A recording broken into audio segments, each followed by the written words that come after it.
तो पॉडकास्ट में हम आगे बढ़ते बढ़ते रोटेशनल तक पहुंच गए हैं और ये बहुत ही इम्पॉर्टेंट चैप्टर है। इन जनरल देखें तब भी बहुत इम्पॉर्टेंट है। बहुत लोग इसको बहुत मुश्किल मानते हैं, बहुत आसान मानते हैं, अलग अलग तरीके से अलग अलग चीज़ें कहते हैं। लेकिन मैं एक बात ज़रूर कह सकता हूँ कि ये बहुत महत्वपूर्ण पड़ाव है फिज़िक्स का। मतलब एक वो डेस्टिनेशन है फिज़िक्स के अंदर जिसको अगर आपने बहुत अच्छे से कर लिया तो पूरी फिज़िक्स में आप कहते हैं ना एक मतलब अपनापन वाली फीलिंग आ जाती है। मतलब आप कॉन्फिडेंट हो जाते हैं, फिज़िक्स को समझने लग जाते हैं आप। मतलब आपका कॉन्फिडेंस एक अलग ही लेवल पे होता है फिज़िक्स के लिहाज से, ठीक है। तो इसलिए रोटेशनल को बहुत तरीके से करना बहुत ज़रूरी है। रहेगी जेई की नीट की बात, वो तो हम करेंगे ही करेंगे कि कितना फ़ायदा मिल सकता है ना। लेकिन रोटेशनल पे एकदम से मतलब काबू कहते हैं ना, काबू मतलब फुल कंट्रोल। यार एक मतलब इतनी काबिलियत कॉन्सेप्ट्स के हिसाब से आ जाए, एप्लीकेशन ऑफ कॉन्सेप्ट के हिसाब से आ जाए कि आपको रोटेशनल सबसे आसान चैप्टर लगने लग जाए। और ऐसा होता है, मैं आपको बता रहा हूँ, ऐसा बिल्कुल होता है। एक मोमेंट पे आप पूरी फिजिक्स में आप कहते हो ना कि एकदम से कॉन्फिडेंट हो जाते हो। वो इस रोटेशनल के अंदर वो पॉइंट छुपा हुआ है जो हर इंडिविजुअल का अलग अलग हो सकता है, बट इसमें ढूंढ सकते हैं आप इस चैप्टर के अंदर, है ना। तो और भी इसके बारे में बात करेंगे। पर्सनली मेरा भी फेवरेट इसलिए है क्योंकि पूरी फिज़िक्स में अगर मैं कंट्रोल की बात करूं, पूरी फिज़िक्स में अगर हमें लगा कि नहीं एक कहते हैं ना कंफर्टेबल एक स्टेटस आना है, वो इस चैप्टर से के थ्रू आया। तो ये बहुत इंपॉर्टेंट है इस लिहाज से भी, है ना। तो सबसे पहले बात तो करेंगे हम लोग कि रोटेशनल को कैसे पढ़ा जाए, क्या क्या चीज़ें हैं। देन ये भी बात करेंगे हम कि क्या इंपॉर्टेंट है। तो सबसे पहली चीज़ ये समझिएगा, रोटेशनल एक बार की चीज़ नहीं है। ये सबसे इंपॉर्टेंट चीज़ जहन में रखिएगा आप। एक बार की चीज़ नहीं कि मतलब फर्स्ट स्ट्रोक में ऐसा हो सकता है कि आपको लगे ऐसा कि हमें सब कुछ समझ आ गया है, लेकिन इन सारे कॉन्सेप्ट को रियलाइज करते हुए एटलीस्ट 2.5 राउंड का तो समय लगता है। 2.5 राउंड का समय जरूर लगता है। तो बिल्कुल ध्यान से देखिएगा, एक बार जाए सेकंड राउंड और उसके बाद फिर जब एक बार आते हैं पलट के आप, तो बहुत सारी चीज़ें और क्लियर होती है। अच्छा इसका मतलब ये था, क्योंकि एक एक लाइंस, एक एक स्टेटमेंट, एक एक फॉर्मूला और एक एक कॉन्सेप्ट कई चीज़ों के साथ तैयार रहता है। और एक बार कंट्रोल आ जाए आपका तो फिर बहुत आसान हो जाती है चीज़ें, ठीक है। तो अब देखो कि हम रोटेशनल कैसे पढ़ें। तो सबसे पहली चीज़ जो आती है कि आप रिजिड बॉडी मोशन से स्टार्ट करो। रिजिड बॉडी मोशन से स्टार्ट करो। तो एक्चुअली रिजिड बॉडी क्या है पहले इसको समझ लो। क्या ज़रूरत है यहाँ पे समझने की, को आप देखेंगे हाँ रिजिड बॉडी मतलब बॉडी का शेप दुरुस्त रहे, कोई भी फोर्स से वो डिस्टर्ब ना हो। फिर वहाँ से सबसे पहली चीज़ कि अगर वो रोटेशनल मोशन करेगा तो कैसा मोशन होगा। अबाउट द एक्सिस आप जानने की कोशिश करिए कि एक्सिस का मतलब क्या हो गया, और किसी एक एक्सिस के अबाउट एक रिजिड बॉडी रोटेट कर रहा है तो सारे पार्टिकल्स का मोशन सर्कुलर कैसे क्यों हो जाता है ये समझ पाना, कैसे ओमेगा वी आर इन सब को रिलेट कर सकते हैं। और सबसे इम्पॉर्टेंट तरीका कि आप यहीं से बढ़ते हुए जैसे एक रिजिड बॉडी के मोशन को आप समझ पा रहे हैं, तो रिजिड बॉडी के मोशन को समझते हुए आप उसकी काइनेटिक एनर्जी लिखते हैं। सबसे पहली चीज आप उसकी काइनेटिक एनर्जी लिखते हैं इन टर्म्स ऑफ ओमेगा कि बॉडी। अब तो सबसे पहले रोटेशनल क्या है, प्योर रोटेशनल मोशन वो समझ गए कि भी किसी एक्सिस के अबाउट घूम रहा है, अगर प्योर रोटेटरी मोशन है तो कैसे एक पॉइंट रेस्ट पे हो। बाकी किसी भी पॉइंट की वेलोसिटी को आप ओमेगा आर कैसे लिख सकते हैं। सारे पार्टिकल्स डिफरेंट डिफरेंट रेडियस के सर्कल पे घूम रहे होंगे, ये सारी बातें आपको अगर समझ आ जाए, ठीक है, तो आप उसकी काइनेटिक एनर्जी लिख दो in terms of omega with the help of that simple formula half M V square.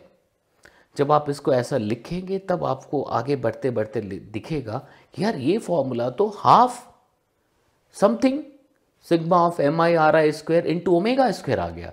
अब उसको कंपेयर करिए हाफ एम वी स्क्वायर से, तब आप समझ पाएंगे कि अरे मोमेंट ऑफ इनर्शिया जैसी एक चीज है, ओमेगा स्क्वायर और 1/2 के साथ एक चीज है जो बिल्कुल वैसी जगह पे बैठा है जैसी जगह पे लीनियर मोशन में मास बैठा होता था। तब आप ये समझ पाएंगे कि रोटेशनल मोशन में भी एक इनर्शिया फैक्टर होता है और वही मोमेंट ऑफ इनर्शिया कहलाता है।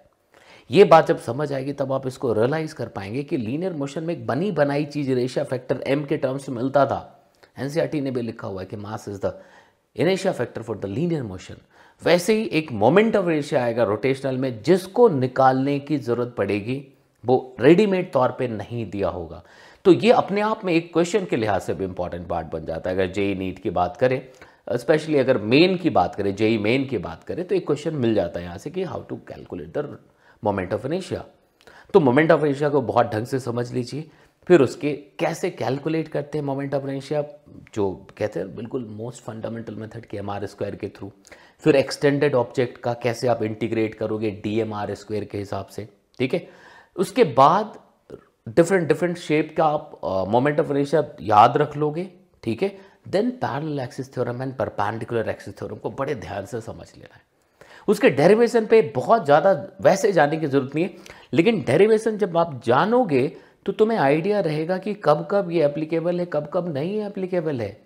तब आप समझ पाएंगे कि पैरेलल एक्सिस थ्योरम में क्यों सेंटर ऑफ मास के अबाउट मोमेंट ऑफ इनर्शिया होना ज़रूरी है। तभी IC प्लस MD² करके हम IP² निकाल सकते हैं। ये एक सबसे इंपॉर्टेंट चीज़ होगा, ठीक है।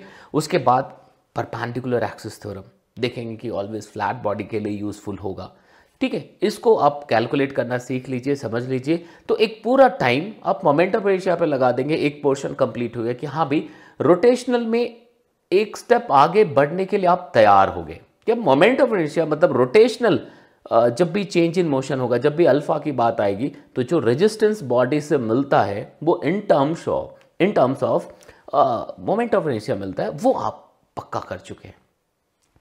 तब जैसे आगे बढ़ते हो आप, है ना, और इसमें वो सारी चीज़ें, कैसे मूवमेंट होता है, कैसे रोटेशनल मोशन है, तो रोटेशनल मोशन में एक कॉन्ट्रास्ट क्रिएट होगा तो और समझ आएगा। तो जब आप रोटेशनल मोशन पढ़ रहे हैं तो at the same time of the same body translatory motion भी देखो, तो दोनों में जो डिफरेंस आएगा वो मज़ा क्रिएट करेगा, ठीक है। तब इसके बाद पहुंचेंगे कि अब अगर रिजिड बॉडी है तो उसके एंगुलर वेलोसिटी को चेंज करने के लिए, मतलब अल्फा लाने के लिए क्या करने की ज़रूरत है। तब आप देखेंगे कि एक फोर्स लगाने की ज़रूरत पड़ती है, कई फोर्स लगाने की ज़रूरत पड़ सकती है, लेकिन बहुत ही स्पेशल तरीके से, ताकि उस फोर्स का एक टर्निंग इफेक्ट क्रिएट हो पाए, and that turning effect is known as torque. और मज़ेदार चीज़ ये होती है कि पहली राउंड में जब हम बढ़ते हैं आगे, तो हम टॉर्क को बहुत नॉर्मल एक एक्सिस के अबाउट फॉर्मूला समझ लेते हैं, जो कि वो बड़ी गलती होती है। HC वर्मा सर ने बहुत डिटेल में, बहुत ढंग से एक पूरे पेज में लिखा हुआ है कि जो R×F लिखते हैं आप, it is a torque about a given point, about a reference point. अब अगर किसी पर्टिकुलर एक्सिस के अबाउट चाहिए तो उस टॉर्क को आप रिजॉल्व करते हैं अबाउट दैट एक्सिस। तो टॉर्क की पहले पूरी जानकारी लेंगे कि एक्चुअली क्या था, पॉइंट के अबाउट था। बट जब एप्लीकेशन की बात करते हैं तो मोस्ट ऑफ द केसेस में हमें किसी एक्सिस के अबाउट लिखना होता है, मोस्ट ऑफ द केसेस में।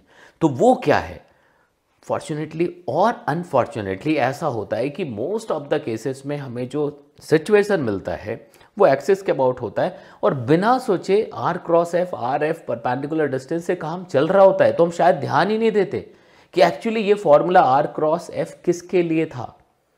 वो एक बार लिख लेते हैं आप, R×F समझ लेते हैं, एक्सिस के अबाउट लिखना शुरू करते हैं, तब उसको फ्रिक्वेंटली यूज करने के हिसाब से, अगर एक ही प्लेन में सारे फोर्सेस R सब कुछ हो, तब आप लिख सकते हैं force into perpendicular distance, and सिर्फ क्लॉकवाइज एंड एंटी क्लॉकवाइज से डील कर सकते हैं। जब आपको टॉर्क लिखना आ गया, तब आप टॉर्क को I α लिखना शुरू करते हैं। फिर आप देखते हैं कि ये टॉर्क कैसे अप्लाई करें। तब वहां पे दो तरह की आप कैटेगरी डिवाइड करते हो।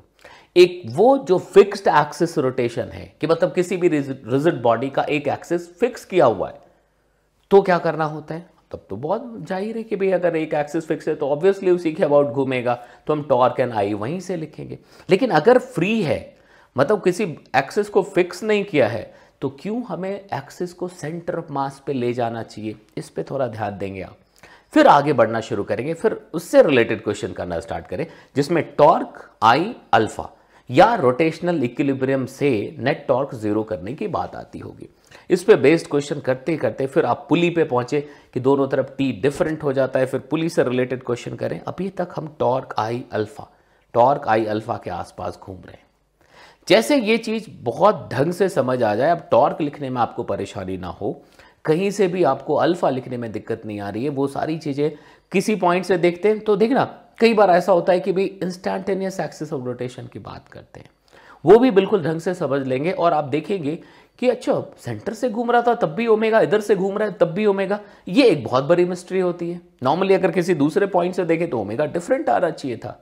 एक्चुअली वो दूसरा पॉइंट बॉडी पे नहीं होता, वो उस पॉइंट पे होता बट इन स्पेस होता। तो ये एक पॉइंट भी देखना बहुत जरूरी कि अगर एक रॉड घूम रहा है तो यहां से देखे या यहां से देखा या कहीं और से देखे, चेंज इन ओरिएंटेशन जो आएगा वो थीटा से ही आएगा। हाँ, लेकिन अगर बॉडी पे बैठ गए होते तो डिफरेंट आता। तो ये एक चीज है जिस पे जरूर फोकस करिएगा, थोड़ा समय लीजिएगा और तसल्ली से प्यार से समझने की कोशिश करेगा। मतलब रोटेशनल से कहते हैं ना, अपनी मोहब्बत नहीं, मोहब्बतें बढ़ाने की कोशिश करेगा तो बहुत शानदार होता जाएगा। ये जैसे यहां तक काम करते हैं तो सबसे इंटरेस्टिंग चीज निकल के आएगा, दैट इज एंगुलर मोमेंटम। छोटा सा वर्ड, छोटा सा नाम, आप एल को आर क्रॉस पी लिख करके काम खत्म कर सकते हो, या खत्म होता हुआ दिखता है बट इतना आसान बिल्कुल भी नहीं है। आसान मुश्किल इसलिए मैं वर्ड यूज कर रहा हूं, आसान मतलब वॉल्यूम के हिसाब से कि छोटे से में हो गया, ऐसा नहीं हो सकता। आप उसको ढंग से समझने की कोशिश करिएगा। अच्छा, पार्टिकल मूव कर रहा है, सर्कुलर मोशन हो रहा है, रिजिड बॉडी मोशन है, तो हम एल कैसे लिख रहे हैं? तो सबसे पहले तो एंगुलर मोमेंटम लिखना आना चाहिए कि जब प्योर रोटेशनल है, combination of translatory and rotational है। फिर आप देखेंगे कि अगर स्पिन हो रहा है तो क्यों उसकी इंट्रिंसिक प्रॉपर्टी जैसा वो एंगुलर मोमेंटम बिहेव करने लगता है कि कहीं से भी दुनिया में बैठ के देखो वो वैसा ही एंगुलर मोमेंटम दिखता है। इस बात पे जोर देना है। फिर धीमे धीमे कंजर्वेशन ऑफ एंगुलर मोमेंटम की बात आएगी। कंजर्वेशन ऑफ एंगुलर मोमेंटम में तमाम सारे आप प्रैक्टिकल एग्जाम्पल भी देखने की कोशिश करिएगा, है ना, कि कोई ऊपर से डाइव मार रहा है, अगर डाइव ना स्विमिंग पूल में कूद रहा है, ठीक है, तो आप देखोगे बीच में कुछ रोटेशन ज़्यादा हुए, फिर पानी में गिरते समय ऐसा हो गया। ऐसा क्यों होता है? छोटे में आप झूले पे झूलते थे गोल गोल, तो सभी किनारे पे अगर आप पहुंच जाते थे, अगर सभी किनारे पे पहुंच गए ऐसे तो स्लो हो जाता था, सभी नज़दीक है तो कैसे बढ़ गया, ठीक है। कहीं सर्कस में अगर देखेंगे तो मॉडल्स ऐसा दो हेवी बॉल्स लेकर के घूम रहे होते हैं, जैसे बॉल्स को पास लेके आया तो स्पिन बढ़ गया। तो ये सारी चीज़ें आप ध्यान से देखिएगा, सोचिएगा, समझिएगा तो बहुत मज़ा आने लग जाएगा आपको, ठीक है। तो मैं अभी ये जो पॉडकास्ट है ये एंगुलर मोमेंटम पे ख़त्म कर रहा हूँ, क्योंकि इसके बाद rolling, conservation of angular momentum and rotational kinetic energy and energy conservation in rotational motion, वो उस पर बात करेंगे हम बहुत, ठीक है। तो यहाँ तक मैंने जो बताई बात, अगर आप उस सीक्वेंस में चलते हैं तो डेफिनेटली आपको बहुत फ़ायदा मिलेगा। आप कम से कम चीज़ लिखने की कोशिश करिए और वही चीज़ें लिखिए जो आपको समझ आए। आप चीज़ों को समझने पे ख्याल करिए, समझने पे जोर दीजिए, मज़ा आ जाएगा आपको, है ना। और चेक कैसे करोगे कि आपने सब्जेक्ट समझ लिया है? कोई भी क्वेश्चन जब सॉल्व करते हैं टाइमिंग मत देखिए, लेकिन फ्लो देखिए। वो फ्लो स्मूथ होना चाहिए, जुगाड़ नहीं होना चाहिए कि इधर से जुगाड़ किया आंसर देखा वैसा। शुरुआत में होता है, वो नेचुरल है, लेकिन विद द टाइम देखते ही फिलॉसफी उस क्वेश्चन की पता लग जाए कि एक्चुअली क्वेश्चन बनाने वाले ने क्या सोचा होगा, वो क्या चेक करने की कोशिश कर रहा है कि तुम्हें आई लिखना आता कि नहीं, तुम टॉर गलत तो नहीं लगाना चाहते हो, तुम ये तो गलत नहीं कर रहे हो, ये चीज़ें, ठीक है। तो ये बहुत इंपॉर्टेंट चैप्टर हो जाएगा। इस हिसाब से ये आपको कॉन्फिडेंस दे देगा। अगर आप एक बार परफेक्ट हो गए ना, ये गलती मत करिएगा कि सब कर लेते, रोटेशनल बाद में कर लेंगे। पर्सनली मैं ये बिल्कुल सजेस्ट नहीं करता हूँ। ये मौका है, एक अपॉर्चुनिटी है, इसको उठाइए इस तरह से कि यार यही तो मौका है फिजिक्स को एकदम से कहते हैं ना गले लगा लेने का, ये मामला होगा, ठीक है। तो चलिए, मुझे लगता है कि मैं आपको अपनी बातें समझा पाया हूँ। मैं थोड़ा कहते हैं इमोशनल भी हो गया, लेकिन यस, ये नेचुरल है। एक बार आपको समझ आ जाए तो बहुत मज़ा आ जाएगा काम का, ठीक है।